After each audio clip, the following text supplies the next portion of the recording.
Այսօր ինչ ուղերձով եք այստեղ եւ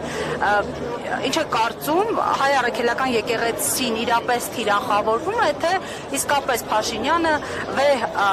առաքելություն ունի մաքրելու եկեղեցին։ Նախ ես ուզում եմ շնորհավորել մեր ժողովրդին կաթողիկե Սուրբ Էջմիածնի լուսավոր տոնի առիթով եւ օրվա խորհուրդը, որի համար նաեւ մենք բոլորս հավաքվել ենք ուխտագնացության դեպի Մայրաթոր Սուրբ Էջմիածին, նախ մեր աղոթքը մեր օրհնությունը ստանալու մեր սիրելի եկեղեցուց եւ նաեւ մեր զորակցությունը հայտնելու ամենայն հայոց կաթողիկոսին եւ մեր հոգեվոր հայրերին եւ առհասարակ հայաստանյաց առաքելական Սուրբ եկեղեցուն։ Ես կարծում եմ, որ հատկապես այս տարին կաթողիկե Սուրբ Էջմիածնի տոն ունի առանձնակի կարևորություն եւ նշանակություն հենց այն պատճառով, ինչպիսին որ ձեր հարցադրումներ, այսինքն եկեղեցու թիրախավորումը ադրբեջանաթուրքական ռեժիմի կողմից, նրանց կողմից, ում համար տոնը ոչ թե առաքելական եկեղեցու տոններն են, ոչ թե մեր Մայր Աթոռի տոնն է, այլ Կուրբան Բայրամը։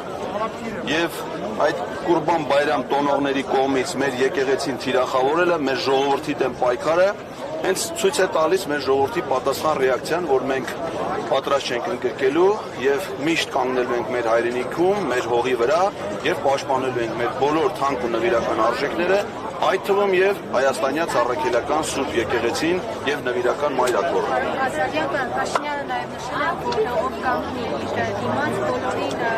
լրացնելու է, ասել է ակտիվացնել են, պետք է պասիվացնել բոլորը միշտ։ Սա ինչպես կմեկնաբանեք եւ ինչպես եք պայքարելու նրա դեմ։ Ճիշտ ասած մի քանի օր, 2 օր առաջ իր դիմաց կանգնած էր Ռեջեփ Թայիփ Էրդողանը։ Ես չգիտեմ իրան ինքը լրացրել է թե չի լրացրել եւ ինչ վերաբերմունք է ինքը ունեցել։ Լիզել է արդյոք նրա կոշիկները թե չէ, որովհետեւ իր պատկերացրած դիվանագիտությունը դա կոշիկ լիզելով է արտահայտվում, բայց Նիկոլ Փաշինյանը չի, որ մեր ժողովրդի անունից պետք է որոշումներ կայացնի, նա այդ իրավունքը չունի, նա մեր ժողովրդի վստահությունը, լեգիտիմությունը վաղուց չունի, չի վայելում եւ բացի դրանից նա անօրինական պաշտոնավոր է, որովհետեւ նա վարչապետ է, ոչ թե Էրդողանի եւ Ալիևի հանձնարարությունները կատարել, այլ կառավարության գործունեության ծրագիրը կատարել։ Իսկ կառավարության գործունեության ծրագիրը չի կատարել։ Իսկ Հայաստանի Սահմանադրության վարչապետը այն պաշտոնյան է, որը կատարում է կառավարության գործունեության ծրագիրը։ Հետևաբար, քանի որ նա հրաժարվել է իր առաքելությունից, նա նույնիսկ սահմանադրական կարգավիճակ չունի։ Նա այս պայդրության միած սովորական շարլատան է, որը խաբեությամբ տիրացել է մեր ժողովրդի օրինական իշխանությանը եւ այդ իշխանությունը ծառայեցնում է մեր ճշտամիների շահերին։ Մեր ժողովուրդն հիմար չի, ոտքի է կանգնելու եւ դուրս է շփրտելու։ Իսկ այդ դուրս շփրտելու իրավական ձևը դա վարչապետին անվստահություն հայտնելու գործընթացն է, որը մեկնարկել է պարլամենտում, կա արդեն վարչապետի տեխնացու կամ պատգամավորներ, որոնք նախաձեռնել են այդ գործընթացը, եւ ես կարծում եմ շատ կարճ ժամանակ անց այս գործընթացը առանձնակի թափ է հավաքելու։ Գիտեք ինչի է նման, սա ոնց որ այդ քպեականները մի հատ բանտի մեջ են։ Իրանք իրականում բանտարկյալի կարգավիճակ ունեն, իրանք ազատ մարդիկ չեն, իրանք պատգամավորներ չեն, որ իրանք կամքով որոշումներ կան։ Հիմա մեր խնդիրն է հավաքվենք, այսքանով գնանք, այդ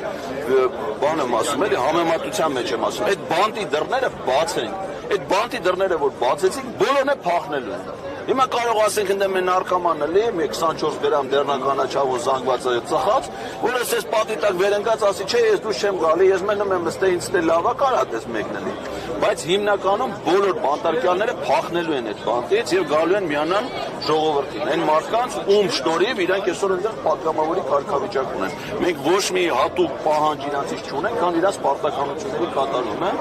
եւ շատ կարծում եմ խորհրդավոր է նաև այսօրվա նշանակությունը, որ մարդիկ հավաքված են նախ առաջին հերթին Մայր Աթոռ ուխտագնացության գնալու, բայց նաև յուրաքանչյուրս մեր մտքում հասկանում ենք, որ այս իշխանությունը ինքը թիրախավորել է մեր եկեղեցուն, հարձակվել է մեր եկեղեցու վրա եւ Մայր Աթոռ մենք չենք գնում միայն աղոթք եւ մոմբարելու, նաև գնում ենք մեր զորակցությունը հայտնելու, որը հետագայում պետք է արտահայտվի այլ գործողություններով։ Այսինքն մարդկային այս մեծ բազմությունը ժամանակի ընթացքում թափ է հավաքելու եւ անկառավարելի ալելու Ադրբեջանի եւ Թուրքիայի իշխանությունների համար։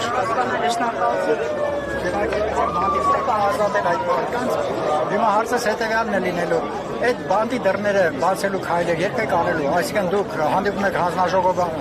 խնդրում հանձնաժողովների անդամներին, որոնց ես չեն ընդունում։ Փակա բանտի դուռը չեմ կարող Բայց առանձին ամեն մի պատգամավորում առանձին հանդիպելու նախաձեռնություն երբեք։ Գիտեք ինչ, հիմա հենց այդ հանդիպումների չկայանալը իմ այդ բանտի դռների կողմած լինելու հետևանքն է, այսինքն Հակոբ Արշակյանը բանտում է, իրան թույլ չեն տալի, որ ինքը գա տեսակցության։ Ես հիմա գնում եմ ըստ էության բանտարկյալների հետ տեսակցության, որը չի ստա։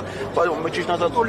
չէ, դատարկ ձեռով եմ գնում, կարող է դա համար չդեմ, բայց չգիտեմ, հաջորդ անգամ մի բան կտանեմ։ Բայց հիմա հենց այդ բանտարկյալ լինելու խորհուրդն է իրաց։ Հիմա երբ որ այդ բանտի դռները բացվի,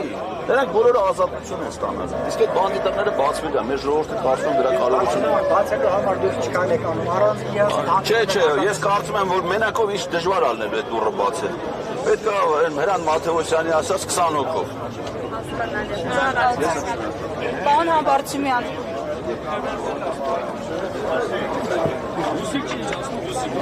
երթից առաջ նաև ձեզ լսենք, պարոն Համբարձումյան, նախաձեռնել եք քայլեր, այսպես